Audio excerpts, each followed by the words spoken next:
नमस्कार साथियों, मैं आज आप लोगों से एक महत्वपूर्ण मुद्दे से जुड़ रहा हूं। माननीय मुख्यमंत्री जी के द्वारा राजस्थान में आरपीएससी की नियुक्तियां की गई है, जिसके अंदर केसरी सिंह जैसे व्यक्ति को नियुक्त किया है। ये व्यक्ति खुले मंच से किसान वर्ग के खिलाफ एवं जातीय भेदभाव की बातें करता है। माननीय मुख्यमंत्री जी आज राजस्थान का युवा बोल रहा है कि ये व्यक्ति तो कटारा से भी घातक राजस्थान में साबित होगा। आज युवा साथियों के मन में भय है कि आरपीएससी जैसी संस्था के अंदर यदि ऐसे व्यक्ति चुने गए तो आने वाले समय के अंदर हमारे भविष्य के साथ खिलवाड़ होगा। युवाओं का भविष्य यदि अंधकार में जाएगा तो हम लोग बर्दाश्त नहीं करेंगे, क्योंकि युवा साथी पिछले 5 सालों से पेपर लीक जैसे प्रकरण से पीड़ित है। और मुख्यमंत्री जी, यदि आपको चुनना ही है तो राजस्थान के लोग चाहते हैं कि पढ़े लिखे लोग और जिन लोगों के ऊपर कोई दाग या धब्बा नहीं है, ऐसे व्यक्तियों को इस संवैधानिक संस्था के अंदर मेंबर चुने, ताकि वो राजस्थान की युवा शक्ति के लिए न्यायप्रिय कार्य कर सके।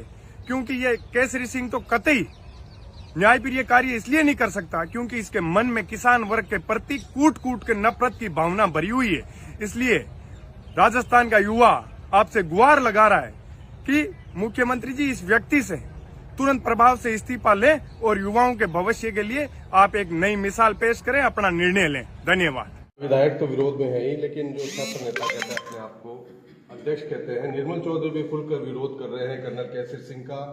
युवाओं को एक तरह से वो एक लड़का जिसके मंच पे एक हमारे वहीं के उसी के साथ वाले कोई पदाधिकारी थप्पड़ मारा था, उसी की बात कर लेंगे। वही कॉलेज में तो वो तो उसका तो वीडियो चल रहा है। वो राजू ठेठ नाम का एक अपराधी था, उसके धोख मारते हुए खुद अपराधी प्रवृत्ति के लोगों को धोख मारते फिर रहे हो और मंचों पे थप्पड़ खा रहे हो और कर्नल जैसे रैंक के व्यक्ति का विरोध कर रहे हो। पहले अपनी मानसिकता क्लियर करो। मैं किसी के खिलाफ जबरदस्ती की बात नहीं करता, पर अगर इस तरीके की जहरीली मानसिकता रखोगे बाकायदा जवाब मिलेगा। अभी मकराना की धरती से कर्नल केसरी सिंह उनकी गलती है कि केवल राजपूत समाज से है। क्यों?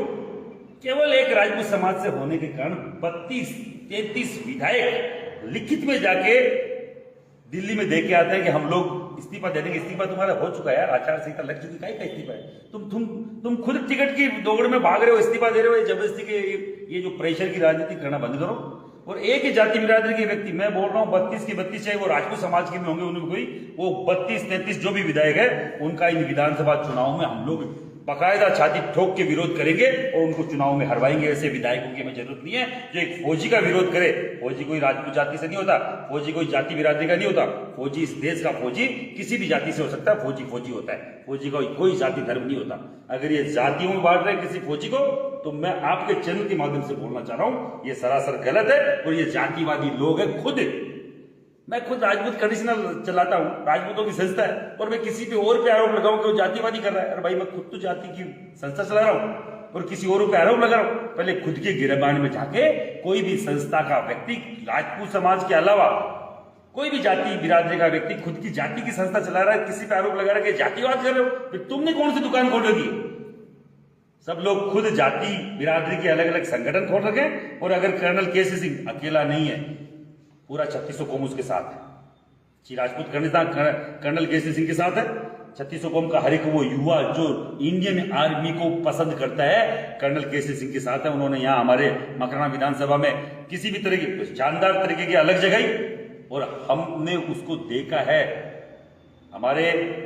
मेरे से उनका ज्यादा जुड़ाव नहीं रहा है, क्योंकि मैं एक संस्था चलाता हूँ श्री राजपूत कंडीशनर। वो अपना अलग से एक अपना अस्तित्व रखते हैं। पर एक बात है, उनको आरपीएससी का अगर मेंबर बनाया गया, किसके पेट में दर्द हो गया? और उनके पेट में दर्द है जो नाथी का बाड़ा चलाते हैं। जिनके पेट में दर्द है वो नाथी का बाड़ा चलाते हैं। उनका बेटा आरएस है, उनकी बेटी आरएस है, उनकी साली आरएस है, उनके बेटे की बहू आरएस है, उनके बेटे का दामाद आरएस है, बेटी का दामाद, पूरे घर के घर पूरा आरएसएस में भर लिया है। आरएस बन गए हैं।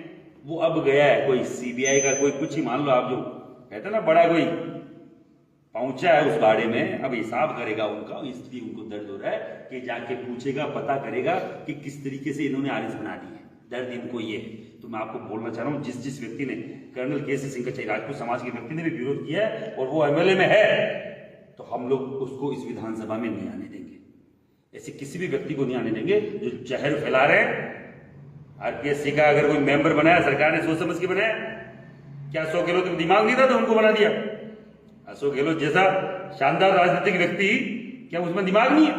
बाकायदा है, पर प्रेशर की राजनीति है। राजपूत को किसे बना दिया? राजपूत नहीं है, और फिर बोल रहा हूं, वो एक फौजी है, एक्स फौजी है और अधिकारी रैंक का व्यक्ति है, लेटर्ड आदमी, इलिटरेट नहीं है, एजुकेटेड आदमी है। और अगर इस तरीके के व्यक्ति को यहाँ आरपीएससी नहीं, हर एक संस्था में इस तरीके के व्यक्ति को लाने की जरूरत है, जो नई जज्बात, नई ऊर्जा रखने की, ऊर्जा लाने की, संचालित करने की एक औकात रखता हो। आप सबके माध्यम से बोलना चाह रहे हैं, हम लोग जो 5 नवंबर को एकता दिवस यहाँ मना रहे हैं, वो 5 नवंबर को नहीं, 29 अक्टूबर को अजमेर की धरती पर जन स्वाभिमान मंच के बैनर से हम लोग एक आवाज में खड़े होंगे और ऐसे हर एक व्यक्ति के खिलाफ वहां से आवाज बुलंद करेंगे जो राजपूत नहीं, किसी भी दूसरी बिरादरी जो वो मूल ओबीसी है, उनके लोगों को बोलने तक का अधिकार खत्म कर दिया गया है। खड़े हो जाते हैं उनके खिलाफ। राजपूत के खिलाफ जो खड़ा हो सकता है, मूल ओबीसी की किस तरीके से दमन हो रहा होगा आप देख सकते हैं। देखिए, विधायक तो विरोध में है ही, लेकिन जो छात्र नेता कहते हैं अपने आप को अध्यक्ष कहते हैं, निर्मल चौधरी भी खुलकर विरोध कर रहे हैं कर्नल केसरी सिंह का। युवाओं को एक तरह से, वो एक लड़का जिसके मंच पे एक हमारे वहीं के उसी के साथ वाले कोई पदाधिकारी थप्पड़ मारा था, उसी की बात कर लेंगे। वही है ना? तो वो तो उसका तो वीडियो चल रहा है, वो राजू ठेठ नाम का एक अपराधी था, उसके धोख मारते हुए खुद अपराधी प्रवृत्ति के लोगों को धोख मारते फिर रहे हो और मंचों पे थप्पड़ खा रहे हो और कर्नल जैसे रैंक के व्यक्ति का विरोध कर रहे हो। पहले अपनी मानसिकता क्लियर करो। मैं किसी के खिलाफ जबरदस्ती की बात नहीं करता, पर अगर इस तरीके की जहरीली मानसिकता रखोगे, बाकायदा जवाब मिलेगा। ठीक है, छोटा सा बताएं अमरपाल जी, क्या संदेश आप देना चाहते हैं? 5 नवंबर को श्री राजपूत कर्ण सेना के द्वारा राजपूत एकता दिवस का प्रोग्राम कुचामण की धरती पर रखा गया था। पिछले 1-1.5 महीने से श्री राजपूत कर्ण सेना की पूरी टीम इसके लिए प्रयासरत थी।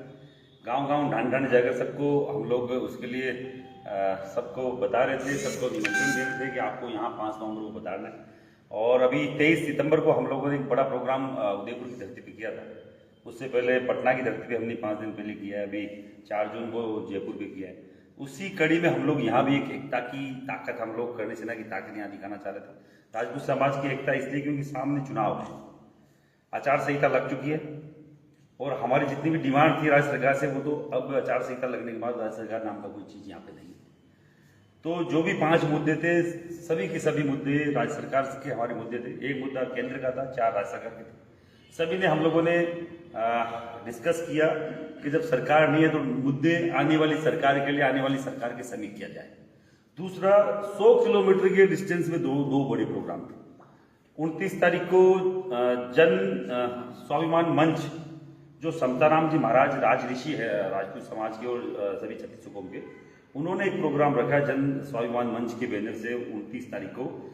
राजपूत समाज के साथ जितनी भी जातियां जुड़ी है, उन सभी जातियों को लेकर बड़ा प्रोग्राम। तो वो भी एक बड़ा रीजन है कि हम लोग 5 दिन के डिस्टेंस में 2 बड़े प्रोग्राम, वो भी 100 किलोमीटर के अंदर अंदर, तो लोग वहीं हैं आने वाले हैं। चाहे मेरे प्रोग्राम में आ जाए, चाहे उनके प्रोग्राम में आ जाए, क्यों ना मिलकर एक ताकत दिखाई जाए। तो हम लोगों ने केवल समताराम जी महाराज के आदेश पर कि प्रोग्राम एक करें और बड़ा करें, हम लोग अजमेर की धरती पर 5 नवंबर के प्रोग्राम को 29 अक्टूबर का जो प्रोग्राम है उसको 5 नवंबर की जगह 29 अक्टूबर को हम लोग समताराम जी महाराज के सानिध्य में श्री राजपूत कर्ण सेना जन स्वाभिमान मंच के बैनर से जो होने वाले प्रोग्राम है उसमें हम लोग उनको समर्थन दे रहे हैं। और हम लोग उनके लिए, उनके प्रोग्राम के लिए, क्योंकि उनके प्रोग्राम का विजन बड़ा है। विजन आपको मैं बता दूं, जो भी छत्तीसगढ़ कौम के लोग हैं, जो मूल ओबीसी है, जो राजपूत समाज के साथ जन्म से लेकर मृत्यु तक साथ खड़े रहने वाली जो कौमें हैं, हम लोग उनको इकट्ठा कर एक उनकी ताकत आने वाली सरकार को, जो भी कैंडिडेट है पूरे 200 विधानसभा में, उनको हम लोग दिखाना चाह रहे हैं कि आज भी राजपूत के साथ ये जातियां है। राजपूत को भी वो जातियां कहीं ना कहीं आशा भरी नजर से देखती है कि राजपूत समाज कहीं ना कहीं हमारे लिए, हमारे अधिकारों के लिए लड़ेगा। अभी आपने देखा यहाँ पर कुचामण की धरती पर रोंद के मार दिया गया जो लड़का, कितना उनको न्याय मिला पूरा देश जानता है। अगर यही घटना किसी राजपूत बिरादरी के व्यक्ति के द्वारा होती तो पूरे देश में किस तरीके का उबाल होता आप भी समझ सकते हैं। जबकि आज तक राजपूत, दलित का, पिछड़े का, कोई भी किसी भी तरह के कोई समाज के व्यक्ति का कभी इस तरीके का राजपूत समाज ने दमन नहीं किया।